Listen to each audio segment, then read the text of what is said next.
અમદાવાદ શહેરની રામોલ પોલીસે વેપારીઓ સાથે કરોડો રૂપિયાની છેતરપિંડી કરનારા આરોપીની ધરપકડ કરી છે. વેપારીઓ પાસેથી મોટી રકમ પડાવી લેનારા આરોપીઓના ભોગ બનેલા લોકોએ ન્યાય માટે રામોલ પોલીસ સ્ટેશનનો દરવાજો ખટખટાવ્યો હતો. મહેશ જાંગરાએ મેડિકલ અને બાંધકામ ક્ષેત્રમાં મોટા ઉદ્યોગપતિ તરીકે પોતાને રજૂ કરીને વ્યવસાયિક વ્યવહારોના બહાને લગભગ 20 વેપારીઓનો વિશ્વાસ જીતી લીધો હતો. તેમણે વિવિધ વેપારીઓ પાસેથી મોટી રકમ પડાવી લીધી અને પછી તે લઈને ફરાર થઈ ગયો હતો. ત્યારે આ છેતરપિંડીનો ભોગ બનેલા વેપારીઓમાં મુખ્યત્વે જૈન સમુદાયના વેપારીઓનો સમાવેશ થાય છે. કરોડો રૂપિયાની છેતરપિંડી બાદ આ વેપારીઓમાં રોષ છે અને આ સમગ્ર મામલાથી પીડિત વેપારીઓએ એક થઈને રામોલ પોલીસ સ્ટેશનમાં ફરિયાદ નોંધાવી હતી. આ ઘટનાથી વેપારી સમુદાયમાં સનસનાટી મચી જવા પામી હતી. ફરિયાદને પગલે રામોલ પોલીસે વેપારીઓની અરજી નોંધીને તાત્કાલિક તપાસ શરૂ કરી આરોપી મહેશ જાંગરાની ધરપકડ કરવામાં આવી છે અને કાયદેસરની કાર્યવાહી શરૂ કરવામાં આવી છે.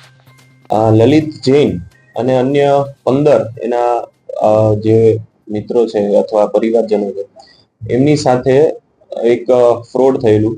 તો એણે પોલીસ સ્ટેશને આવીને અરજી આપેલી. વિગત જાણતા જણાઈ આવેલ કે મહેશ જાંગડા, એનો સગો ભાઈ અને એનો ભત્રીજો, ટોટલ 3 લોકોએ એમની સાથે અલગ અલગ ઇન્વેસ્ટમેન્ટ કરવાની લાલચ આપી.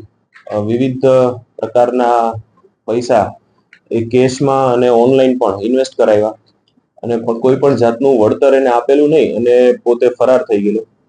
એવી રીતની એની ફ્રોડની હકીકત જાણવામાં આવેલ. તેથી રામોલ પોલીસ સ્ટેશને ગઈ તારીખ 15 ઓક્ટોબર 2025 ના રોજ BNS ની કલમ 316, 318 અને 61(2) મુજબ ગુનો દાખલ કરવામાં આવેલ છે. કઈ મોડેસ ઓપરેન્ડના આધારે તેને રૂપિયા પડાવ્યા હતા? એક જ સમાજના લોકોને તેને ટાર્ગેટ કર્યા છે. એની એમઓમાં એવું છે, એ મહેશ જાંગડા પોતે એક મેડિકલ સ્ટોર ચલાવે છે અને પોતે કન્સ્ટ્રક્શન કંપની એસ્ટાબ્લિશ કરી અને વિવિધ કન્સ્ટ્રક્શન કરવાનું હોય.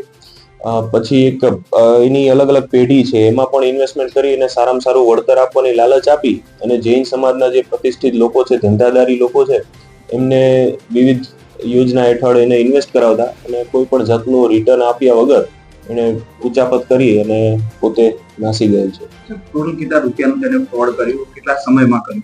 હાલ 16 ફરિયાદીઓ આપણી સાથે છે અને એમની ટોટલ અમાઉન્ટ 5,50 લાખ જેટલી અંદાજિત અમાઉન્ટ થાય છે. અન્ય પણ બીજા લોકો સામે આવી શકે છે. એની પૂછપરછમાં અત્યારે તો એવું જ કહે છે કે પોતે પણ જે જગ્યાએ ઇન્વેસ્ટ કર્યું હતું એમાં એને લોસ થયો છે અને એવી રીતે. પણ વાસ્તવિક તો હવે રિમાન્ડ મેળવી અને પછી વિગત તે તપાસ કરશું ત્યારે જાણવા મળશે.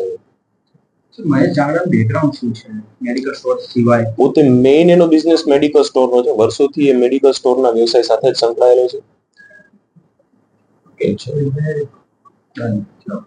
મારું નામ જૈન લલિત કુમાર છે. ઉત્સવ બંગલા વસ્ત્રાલમાં રહું છું. લલિતભાઈ, તમે ફરિયાદ નોંધાવી છે રામોલ પોલીસ સ્ટેશનમાં. કોના વિરુદ્ધ નોંધાવી, કેટલાની છેતરપિંડી અને કેવી રીતે આચરી તમે?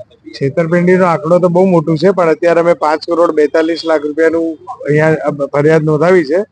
અને અમારા જૈન સમાજનો જ મહેશ કુમાર દીપચંદ જાંગડા, નવીન કુમાર દીપચંદ જાંગડા અને શુભમ કુમાર સુરેન્દ્ર કુમાર જૈન, આ ત્રણે મળીને બધું મંડળીના નામે, પછી કન્સ્ટ્રક્શનના નામે દિશા એન્ટરપ્રાઇઝ, જૈન કેપિટલ, આ બધા પેઢીઓ ઊભી કરીને અમારી જૈન સમાજની અંદર જૈન સમાજનું એને કૌભાંડ કર્યું છે. બહારનું કર્યું છે હજી જાહેર નથી. આ તો મીડિયા માધ્યમથી બહાર ખુલાસો થાય તો ઘણા બધા ભેગા થાય એવું છે અને આંકડો તો બહુ મોટું છે.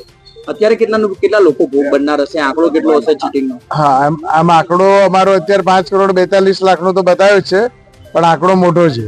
કેટલો અંદાજિત અને કેટલા લોકો ભોગ બનનાર? હા, ભોગ બનનાર તો 70 થી 80 જણા છે, પણ અત્યારે હાલમાં અમે 15-16 જણા તો ફરિયાદ નોંધાઈ જ છે. અને જો આ મીડિયા માધ્યમથી ખુલ્લું પાડશે તો બીજા બી ઘણા બધા અહીંયા આવશે જ. અને અમારી જે ફરિયાદ નોંધાઈ છે એના પછી બી ઘણા બધા લોકો એમને ફોન કરીને કીધું છે કે અમે પણ ફરિયાદ નોંધાવવા માંગીએ છીએ. શું કહીને રૂપિયા પડાવતો હતો? બસ આ કે તમારે ઊંચા વળતર તમને આપીશું. કન્સ્ટ્રક્શનના નામે વ્યવસાય કર્યું હતું એને, અને મણિનગરમાં અને ધોલેરામાં એ બધી સ્કીમો બતાવી હતી.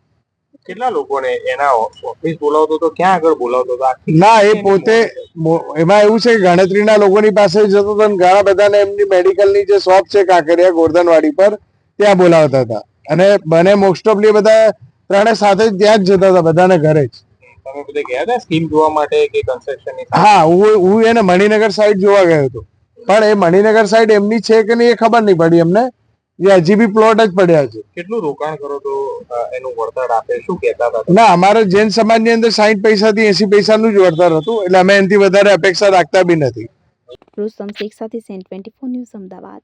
હવે જુઓ દેશ દુનિયાની તમામ ખબરો તમારી આંગળીના ટેરવે. ઉઠાવો મોબાઈલ અને ગૂગલ પ્લે સ્ટોર પરથી ડાઉનલોડ કરો અમારી CN24 ન્યૂઝ મોબાઈલ એપ.